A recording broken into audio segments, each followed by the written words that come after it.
dukung channel kami dengan cara klik like, comment, and subscribe. Thank you. Assalamualaikum warahmatullahi wabarakatuh. Jumpa lagi dengan channel yang biasa-biasa saja, Darsipa Channel, namun semoga bermanfaat. Lanjut, kita masih tentang para aulia, kekasih-kasih Allah, terus Sunan Ampel ya. Ada Sunan Giri, Sunan Gresik ya. Kita akan cerita, kita akan sampaikan nasihat-nasihat dari para sunan ini, dari Wali Songo ini ya. Yang selanjutnya yaitu Sunan Ampel ya, yang mana makamnya ada di Surabaya dekat Pasar Ampel. Ada masjid namanya Masjid Ampel, seperti itu. Sunan Ampel adalah salah seorang wali di antara wali songo yang menyebarkan ajaran Islam di Pulau Jawa. Ia lahir pada tahun 1401 di Kerajaan Champa, tepatnya di kota Pan Thiet, Vietnam. Jadi lahirnya di daerah Vietnam. Kelahiran tadi 1401, meninggal di Kesultanan Demak, di Demak, Jawa Tengah ya. Nama lengkapnya Ahmad Rahmatillah. Tempat pemakamannya di mana? Di Masjid Agung Sunan Ampel, Surabaya. Istrinya Nyai Ageng Manila. Anaknya Sunan Bonang, Sunan Derajat, Siti Syariah, Asikah ya. Orang tuanya Sunan Gresik, Dewi Chandrawulan. Jadi dari Sunan Gresik ya. Ini penyebar agama Islam di Pulau Jawa. Wasiat dari Sunan Ampel bagaimana kita perhatikan, kita camkan ya. Sebenarnya ini pernah saya sampaikan, cuman gak disampaikan lagi, gak masalah ya, gak apa-apa, gak masalah ya. Wasiat dalam kitabnya yaitu jika sudah tiba zamannya di mana sungai-sungai hilang kedalamannya. Ini maknanya banyak orang yang berilmu yang tidak dihiraukan lagi dalam majelisnya. Pasar hilang gaungnya. Ini apa namanya? Maknanya masjid sudah kosong. Jika masjid-masjid tak ada adzan, masya Allah. Wanita hilang malunya, tidak menutup aurat dan sebagainya. Apa yang kita lakukan? Maka cepat-cepatlah mencari taman-taman surga untuk menyelamatkan diri. Janganlah pulang sebelum mendapat hidayah dari Allah Subhanahu wa ta'ala. Itu Rasulullah SAW bersabda, jika kalian bertemu taman-taman surga maka mampirlah. Lalu para sahabat bertanya, apakah taman-taman surga itu ya Rasul?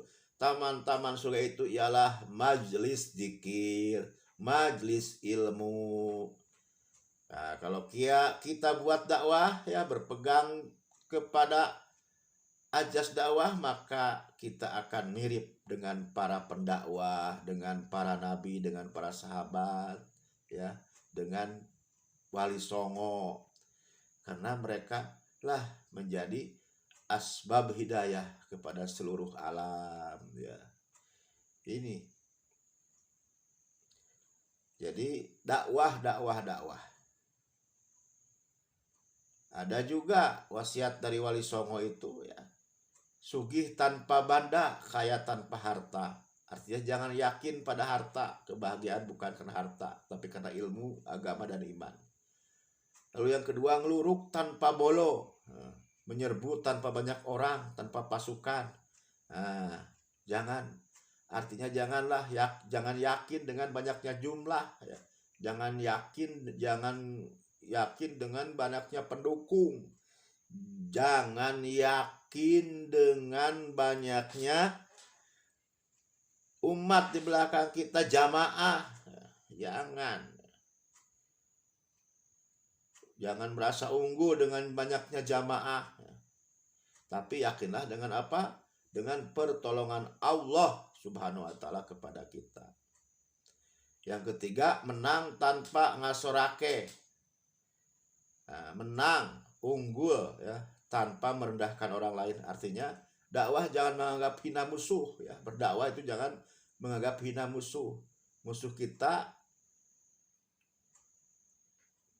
Nah, kalau kita tidak menganggap hina rendah musuh,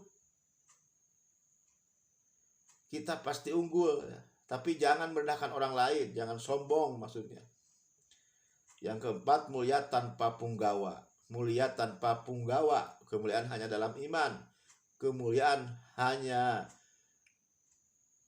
adanya kekasih Allah ya. Waliullah, jadi wali Allah itu kemuliaan, jadi kekasih Allah. Bukan dengan banyaknya pengikut tadi. Lalu banyak lagi ya yang lainnya.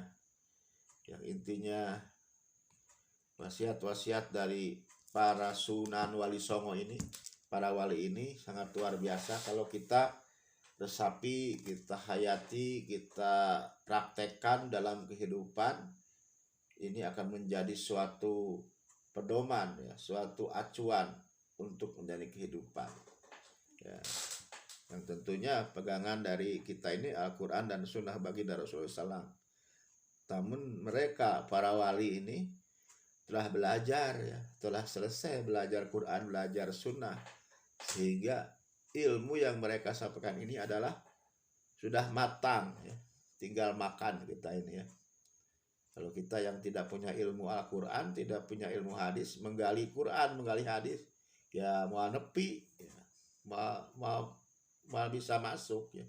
Namun karena ada para ulama yang menerjemahkan, yang menyampaikan dengan keilmuannya ya, maka kita bisa memahami apa yang disampaikan oleh Allah lewat baginda Rasul sallallahu alaihi wasallam. Demikian sahabat, semoga bermanfaat ya. Mudah-mudahan sahabat pada malam ini, karena ini disampaikannya malam ya, semoga sehat selalu dan berkah selalu, dan intinya kita tidak hanya bertemu di dunia ini saja lewat medsos ini ya, walaupun hanya tatap, bukan saling menatap ya. Yang melihat saya di layar HP-nya ini mengetahui saya, mengenal saya ya. Inilah nama asli Ahmad Suyud ya, aliasna Pak Ustadz Abu Nisa As-Sundawi asli ti Sunda ya. Mudah-mudahan manfaat. Usikum nafsi bitaqwallah, wabillahi taufiq wal hidayah. Assalamualaikum warahmatullahi wabarakatuh.